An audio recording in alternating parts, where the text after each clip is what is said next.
Hi అండి, అందరికీ నమస్తే. Welcome to my channel improving and inspiring. ఈరోజు నేను మీతో షేర్ చేసుకోబోతున్న topic overcoming fear of failure. నేను డైలీ పర్సనల్ గ్రోత్కి సంబంధించిన కంటెంట్ చేస్తున్నాను కదండి. వీటిల్లో ఈ ఓవర్కమింగ్ ఫియర్ ఆఫ్ ఫెయిల్యూర్ అనేది చాలా పవర్ఫుల్ స్టెప్ మన పర్సనల్ గ్రోత్ అండ్ సక్సెస్కి. ఇప్పుడు మనలో ఉన్న ఈ భయాన్ని తగ్గించుకోవడానికి కొన్ని ప్రాక్టికల్ టిప్స్ని మీతో షేర్ చేసుకోబోతున్నాను. దాంట్లో first one, understand the root cause. మిమ్మల్ని మీరు ఇలా క్వశ్చన్ చేసుకోండి, అసలు మీ భయం అనేది ఎందుకు వస్తుంది అని మీకే చాలా క్లారిటీగా అర్థమవుతుంది. మీరు ఫెయిల్ అవ్వడానికి ఎందుకు భయపడుతున్నారు? ఈ భయం దేనివల్ల వస్తుంది? మీరు ఏదైనా నష్టపోతున్నారనా, లేదా ఎవరైనా జడ్జ్ చేస్తారనా, లేదా ఇతరులు బాధపడుతున్నారనా? ఇలా ఎందుకు అనే క్వశ్చన్ వేసుకోవడం వలన మీ ఫియర్ని లాజికల్గా మీరు ఫేస్ చేయొచ్చు. అసలు ఎందుకు వస్తుంది అనేది మీకే అర్థమవుతుంది. Next one, shift your perspective. Failure అనేది సక్సెస్కి ఆపోజిట్ కాదండి, అది మన జర్నీలో ఒక పార్ట్ లాంటిది. మనకు చాలామంది గ్రేట్ అచీవర్స్ ఉన్నారు, మనందరికీ తెలుసు. మనం ఎన్నో స్టోరీస్ వింటూ ఉంటాం, ఎన్నో మూవీస్లో చూస్తుంటాం.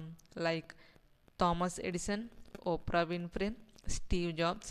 వీళ్ళందరూ సక్సెస్ని చూసే ముందు చాలాసార్లు ఫెయిల్ అయిన వాళ్ళేనండి. ఇలానే మనలాగే వాళ్ళు ఫెయిల్యూర్స్కి భయపడుతూ కూర్చుంటే చివరికి ఆ సక్సెస్ చూసేవాళ్ళు కాదు. ఈ రోజుకి కూడా మనం వాళ్ళ గురించి చెప్పుకుంటూ ఉండేవాళ్ళం కాదు. ఫెయిల్యూర్ని ఒక ఫీడ్బ్యాక్లా తీసుకోవడం అలవాటు చేసుకోండి. Next one, set realistic expectations. మీరు ఒక పని చేసేటప్పుడు పర్ఫెక్ట్గా ఉండడానికి చూసే బదులు మీ ప్రోగ్రెస్ మీద కాన్సన్ట్రేట్ చేయండి. మీ ప్రోగ్రెస్ని గుర్తించి సెలబ్రేట్ చేసుకోండి. సో ఎప్పుడైతే ఆ పని పర్ఫెక్ట్గా ఉండాలని మన ఎయిమ్ అనేది దాని మీదకి షిఫ్ట్ అవుతుందో ఆ పనిలో వచ్చే ప్రోగ్రెస్ని మనం గుర్తించలేమండి. సో పర్ఫెక్షన్ కన్నా ప్రోగ్రెస్ని ఐడెంటిఫై చేయడానికి ట్రై చేయండి. Next one, take action despite fear. ప్రతి చిన్నదానికి భయపడుతూ ఉండే బదులు యాక్షన్ తీసుకోవడం స్టార్ట్ చేయండి. ఇలా చేస్తూ ఉంటే మీలో ఉన్న భయం ఆటోమేటిక్గా తగ్గి కాన్ఫిడెన్స్ పెరుగుతుంది. ఫర్ ఎగ్జాంపుల్, మీకు స్టేజ్ ఫియర్ ఉందనుకోండి. మీకు అనుకోకుండా ఏదైనా ఒక ఛాన్స్ వచ్చింది, ఏదైనా మీ థాట్స్ని షేర్ చేసుకోమని కానీ, ఏదైనా పాట పాడమని కానీ, ఏదైనా డ్యాన్స్ చేయమని, ఫర్ సపోజ్ ఫ్యామిలీ గ్యాదరింగ్స్లో అయినా. మీరు ఎప్పుడైతే ఒక్క స్టెప్ తీసుకొని ముందుకు వెళ్తారో ఫస్ట్ టైం చాలా భయంగా అనిపిస్తుంది, సెకండ్ టైం అంతలా అనిపించదు, థర్డ్ టైం, ఫోర్త్ టైం ఇలా కంటిన్యూస్గా చేస్తూ ఉన్నారంటే మీలో ఆ భయం అనేది ఆటోమేటిక్గా తగ్గి మీలో కాన్ఫిడెన్స్ అనేది పెరుగుతుంది. అసలు మీకు ఈ పని చేస్తే భయం అనే విషయాన్ని కూడా మీరు మర్చిపోతారు. మీరు అది చేస్తూ ఉంటే కావాలంటే ట్రై చేసి చూడండి. జస్ట్ మనం ఆ స్టెప్ తీసుకోవడం ఒకటే లేట్ అండి. కంటిన్యూస్గా చేస్తూ ఉంటే ఆ భయాన్ని మర్చిపోయి ఖచ్చితంగా సక్సెస్ని చూస్తాము. Last one, learn from failures. ఒక ఫెయిల్యూర్ అనేది మన లైఫ్లో చూడగానే ఒక్కసారి ఇంట్రాస్పెక్ట్ చేసుకోండి.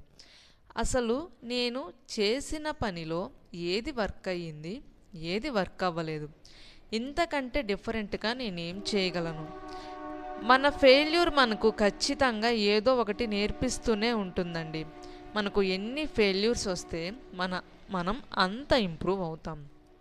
సో మనకున్న ఈ భయాల్ని ఓవర్కమ్ చేసుకోవడం అనేది చాలా ఇంపార్టెంట్ అండి.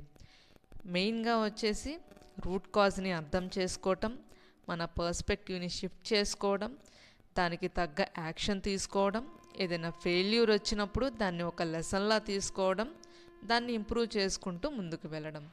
నా వీడియోస్ కనుక మీకు నచ్చినట్లయితే please like, share and subscribe to my channel improving and inspiring. Bye.